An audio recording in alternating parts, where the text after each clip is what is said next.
The Mutant Dusk, a short story. A tale of bridges, beggars, babies and burqas. There is a certain haze of orange with an inwards glow that surrounds the bowl-shaped horizons of the featureless riverland. In the flood season it bounces off the water table and turns the sky into a vast tangerine with a pith of white sunset. The lemon orchards rejoice. A citrus tang dwells in the humid air. The locals drive back into town for dinner, either at the Nickel Club, which does a splendid lasagna and chips, or amidst the tidy Victoriana of the Emerald Star Hotel, which had recently gone Asian. In this particular haze, the dead haze of Monday, Dr. Lonergan and his fine wife Dolores followed their local host into the Emerald Star Hotel and listened again to the tale of the Elegant Ridge Bridge.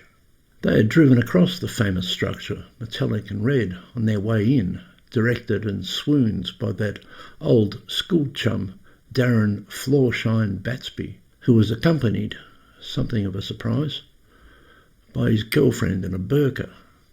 It had been 100 years, or so Dr. Lonergan said it felt, but they had been passing through and understood that Floorshine had settled there some time ago. Sitting down on the comfortable leather apprisals, they perused the menu as Floorshine related the miraculous legend. The bridge, he explained, arched across the wide river, but then came the deluge of 42. It rained canyons full of sodden mayhem. The highway was uprooted from erosion funnels, and several houses floated off to South Australia. And in the morning, said Floorshine, when everyone went outside to see, the bridge had been ripped off in the Cascades, for nature was beyond the ranks of engineering, or so it did appear. A great swell had taken it asunder, rivets and all. Dolores was especially interested in this. She had not heard the tale before. Really, she said, completely washed away. It was impressive because the bridge she had seen was illumined in the mutant dusk and stood huge and solid. It was a monument to prosperous fruitiers. It showed just how much rigid steel a farmland full of irrigated evergreens could buy. It was a landmark, a mountain. Gone, Floorshine assured her. Utterly removed. Such was the flow of the frothy downpour.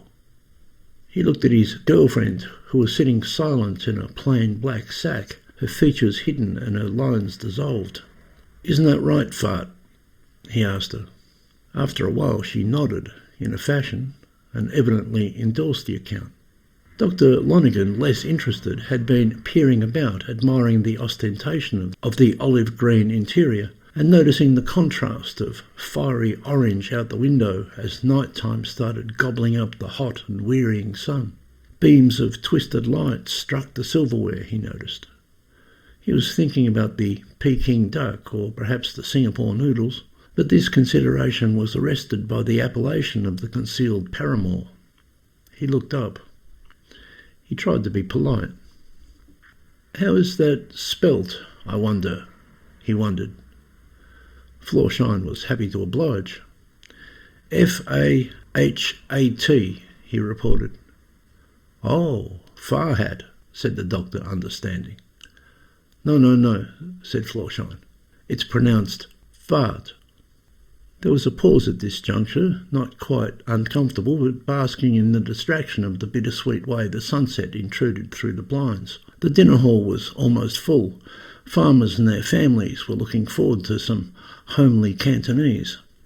The speciality of the house was a clementine pork belly crisp with rice and crackers on the side. The day had sweltered. Children sucked down lemonade and ice. Then Floorshine resumed. He was heading towards the punchline. It was built, he said, to withstand great pressures. Everyone was struck with gobs of inquiry to see it gone. "I can imagine," said Dolores. "Yes, they would be." How the might of waters sways the perpendicular inclinations of man. That's what she was thinking. It was a fact upon which to reflect. Regardless of how tough are the bold and best-made constructions, Mother Nature still wields her chopsticks with terrible regard. It was hard to believe. Moorings and all? She asked again. Moorings and all, Florsheim assured her. The history books were full of it. For his part, Dr. Lonergan considered it to be some relic of Anglican mythology. Rightly or wrongly, he believed the Riverlands to be a hotbed of Anglicans. It was pleasant to visit, sure enough, but he couldn't see why Florsheim might choose to live there. All the same, he was too polite to say so. They hunted for remnants of the crossbeams, Florsheim went on, but there were simply none to be found. Dr. Lonergan looked round again, this time for the waiter. He'd decided on the Singapore noodles after all. It was just then, however, in the interim, and before the waiter could catch Dr. Lonergan's eye, that out of the halo of grapefruit reflections covering the crowded tables, stepped a young woman dressed in a plain cream cardigan and tight-fitting jeans.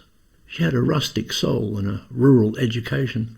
She seemed quite shy and nerve-wracking, and inched up to them with an apology already on her face.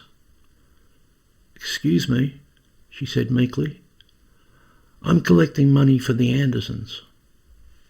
The conversation stopped and everyone looked over. Fart turned her head and the folds in her burqa moved to the timid collector. Once more Dolores proved most involved among them. "The Andersons?" she asked, trying not to sound too sceptical. It had been her experience that no sooner do you scoff at wan-faced beggars than they prove you mean by taking off their wooden leg. It had happened to her many times. "Yes, a terrible thing," said Florsheim, interrupting. He knew. He made it plain that all the town knew as well, and the poor Andersons were subject to everybody's heartfelt ways.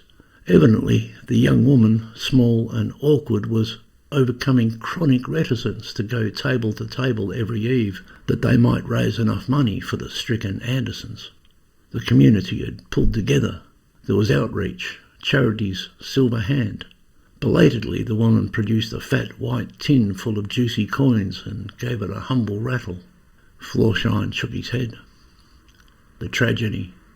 They had a baby girl who looks like Germaine Greer, he said with a solemn overcast of a sudden. Dolores reeled. "Good God!" she exclaimed, and put her 3 fingers over her mouth in a gesture of horrible. "Is that right?" said the doctor. "How terribly unfortunate." "It's a ghastly business," the young beggar agreed. "And the worst thing is, their first child, a boy, looked like Ben Chifley." "No," said Dolores, unbelieving. "I'm afraid it's true," Florsheim admitted. "Isn't it, Fart?" The table all looked at the girlfriend in the burqa. She was soaked in sunset. She nodded. It was true. Unspoken and unprofessional of him, the doctor harboured a knob of cold bigotry about it. There had been an outbreak of similar cases. He had never seen a case himself, but he knew the national statistics. Just that January, in a grievous instance, a baby up in Yarrawonga had been born looking for all the world like Neville Wran. Further down, in Guildford, it was said a woman had twins who looked like Gough and Margaret Whitlam. All throughout the districts and up into the wheatlands, unfortunate couples had been giving birth to infants uncannily resembling leftist icons and ideologues. To himself, the doctor blamed it on the spread of limp pinko demographics. Elegant Ridge had grown trendy and progressive. What do you expect? Thought the doctor, unsympathetic. "Yeah, poor Jeb and Nola Anderson," Florsheim continued. "It really makes you wonder, why are good people punished for their rectitude after all? It runs in the family, they say. Jeb's cousin Cheryl had a baby who looked exactly like Rex Connor." Dolores was shaking her head. "Dreadful, just dreadful," she was saying. Her maternal instincts came to the fore. "The only hope," said the beggar, "is a clinic in Thailand. But Jeb and Nola can't afford it, of course, so all the town is getting behind them to raise the money." It was a matter of earnest solidarity. Earthy folk gather in misfortune. The young woman, who resembled a little starling in stature and meaning, was resolute in her humility. It was no great deed. It's just what you do when calamity afflicts an innocent. A clinic in Thailand, wondered the doctor.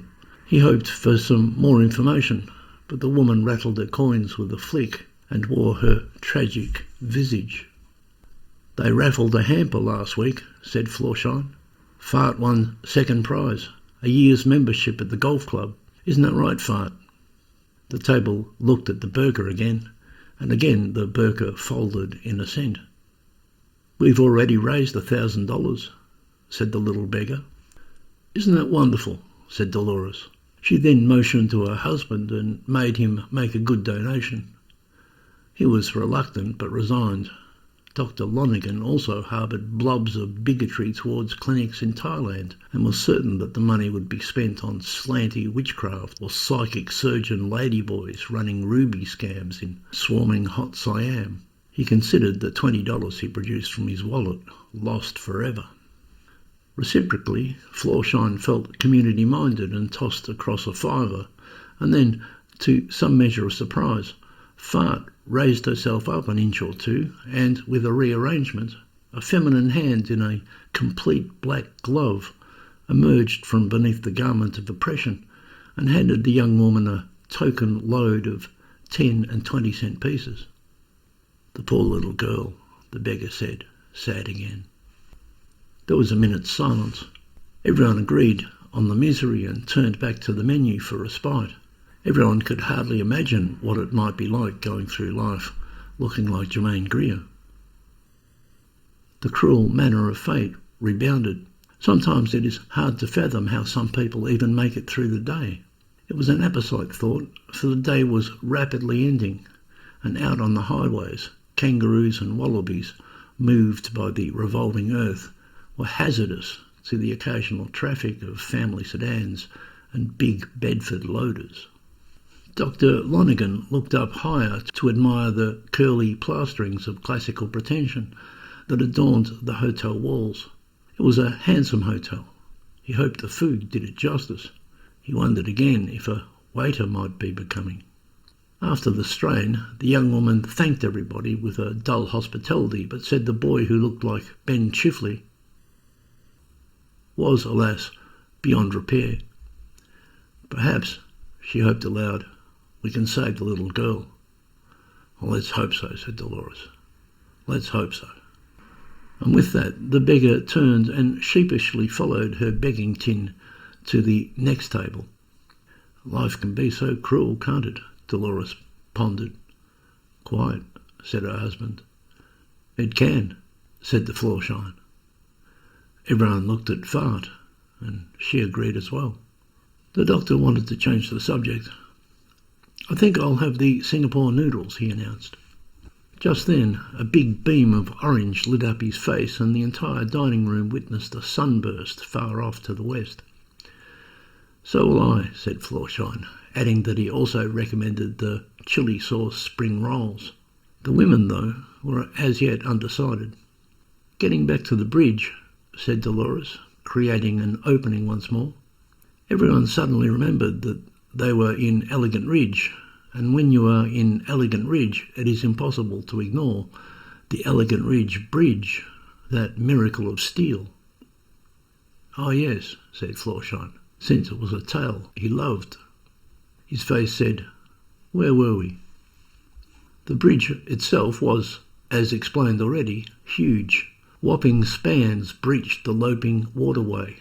It had been designed by a cranky Norwegian whose accomplishments defied gravity and seemed chunky and slender both. It reminded some admirers of futurist Meccano. Others saw the influence of the men who built many-tiered Chicago. It was 3 lanes wide and was made to carry the thundering barley trains that came down from the northern fields. In the flood of 42, it had come loose from its deep foundations and succumbed to the gurgling eddies.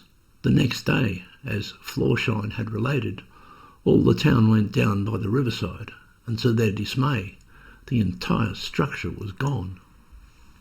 At first, Florsheim continued, they started searching for debris downstream, which would seem the sensible thing to do, but no one could discover so much as a splinter.